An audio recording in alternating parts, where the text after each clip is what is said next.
The Rainbow Tower. Written by Alex Tymms. Illustrated by R H Stewart. Episode 40. Red. Jed felt odd running down the corridors. He couldn't believe Swenson and the enforcers had gone. "Who was that?" Katie asked as they jostled their way into one of the crowded thoroughfares heading for the bridge. "You know, back there in that stuff." "Trevor," Jed replied, feeling the guilt return at having been so angry with his old mentor. "He looked after me and Violet. He always told me he wasn't my dad, but I secretly thought he was." "That's 3 you've lost," Katie said, shouldering her way through the crowd. "At least I only had one." "What do you mean? You must have had a father, at least until you were 8, Jed asked. "No.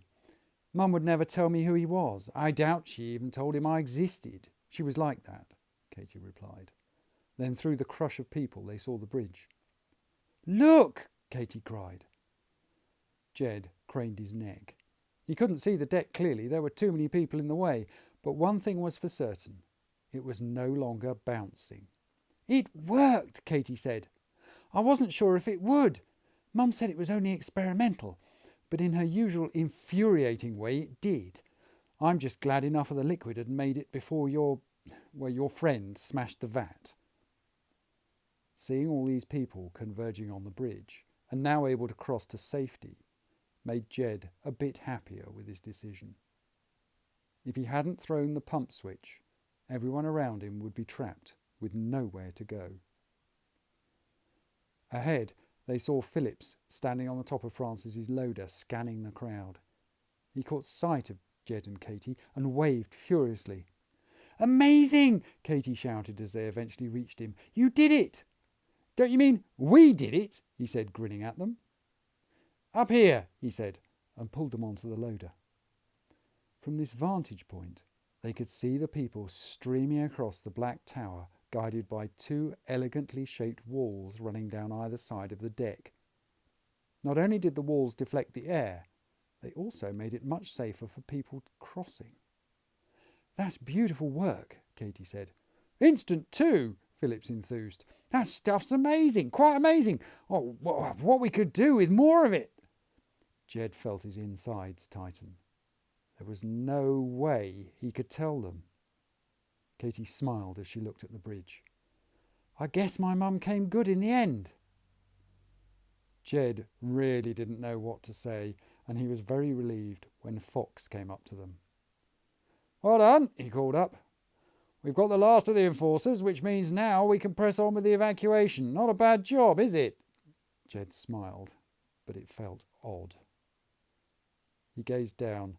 More and more refugees filed past, stepping out onto the sliver of bones stretched above the clouds. Some appeared to be carrying the contents of their flats, while others had only the clothes they wore. Jed could now see oranges mixed in with the other colours. Word must have got out.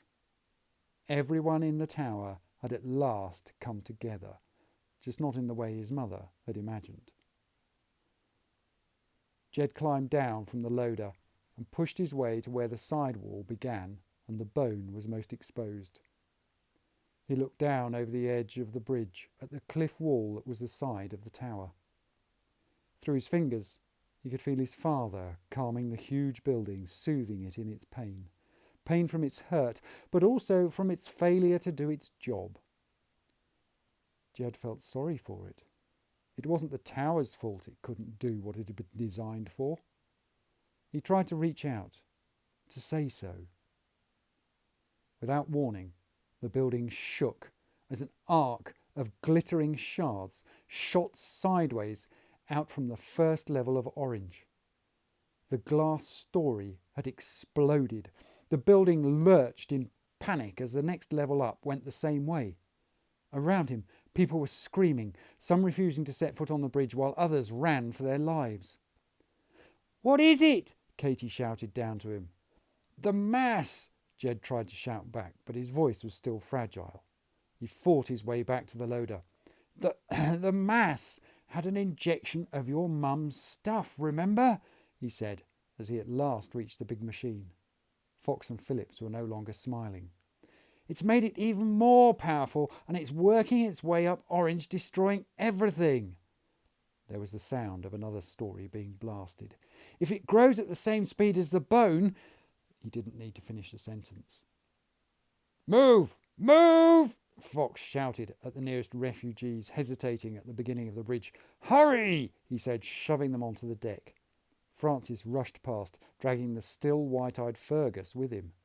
Other Fox brothers joined in, moving people on as fast as they could. Jed squinted. At the far end of the bridge, he could see Graham and Clarice dragging people off it into the Black Tower, trying desperately to speed up the flow across. "Go! Go!" Jed and Katie both began moving people on. Beneath them, they could feel more eruptions as level after level was destroyed. "You go too!" Fox shouted at Jed. Jed resolutely shook his head. He wasn't leaving until everyone was out. Another level exploded, then another. Everyone could tell the explosions were coming faster and faster. Jed touched the bone again. The building was near panic, but his father's presence kept it calm and under control. Boom! The explosions were becoming louder. Boom! It had to be halfway up Orange by now. Boom! Jed felt it. Suddenly, his father was gone. The mass had reached new HR. The building cried out in his mind. It screamed, tearing through his head. Jed tried to reach out, tried to soothe it, but like a panicked animal, it wouldn't. It couldn't listen. Around him, people ran screaming, pouring over the bridge, but he was only vaguely aware of them. He felt the bone twisting under his fingers. The tower had lost control. "Hurry!" he said. "Hurry!" he shouted at Fox, feeling his throat jar. "He's coming! He's coming!" Fox batted possessions out of people's hands and pushed them into a run.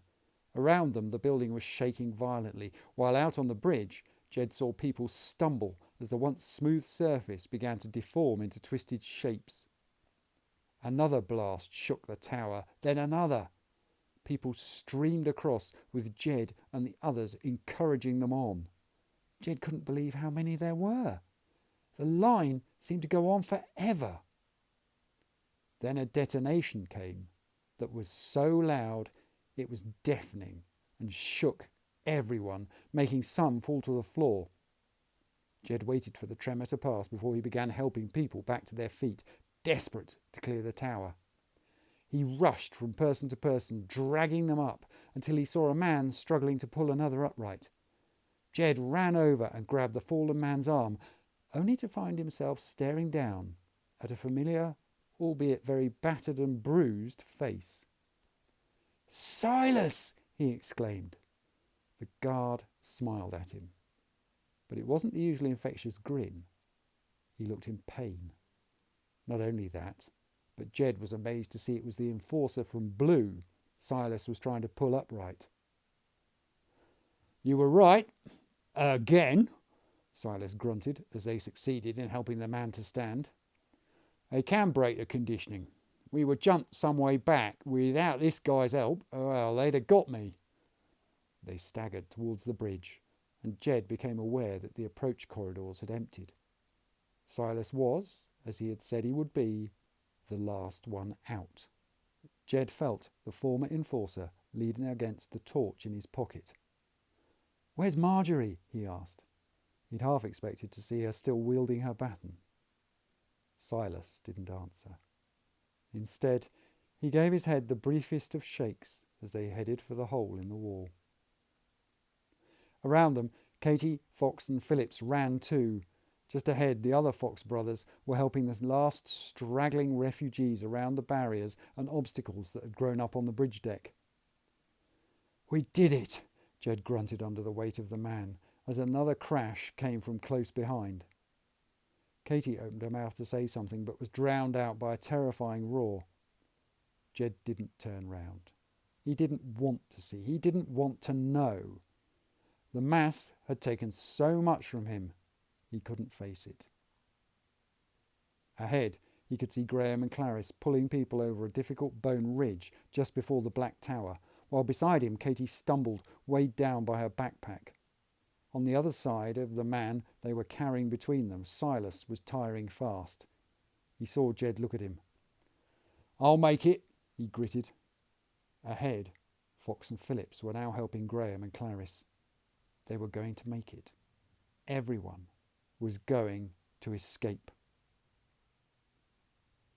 Without warning, Jed stopped and let go of the enforcer. Silas nearly fell, as suddenly he had to take all the man's weight. Jed listened. He'd heard his name. There it came again. He turned.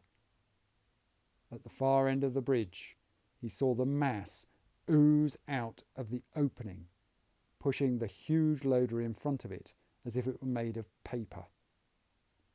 The vehicle plunged off the side of the bridge as the mass swarmed over the outside of the tower, its surface glistening in the sunlight. Then Jed saw something beginning to surface through the waste, something that looked like a body. As he watched, it was flung out of the mass to land heavily on the bone deck. Even from this far away, Jed knew who it was. It was Trevor.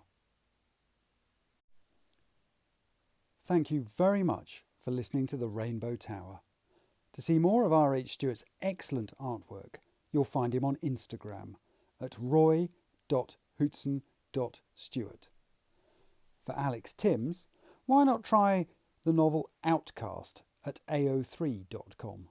Or, for something completely different, check out the Amier series on YouTube or at amier.com, also by Alex Tymms. The Rainbow Tower. Text copyright Alex Tymms. Illustrations copyright R H Stewart. The right of Alex Tymms and R H Stewart to be identified as the author and illustrator of this work has been asserted in accordance with the Copyright Designs and Patents Act 1988.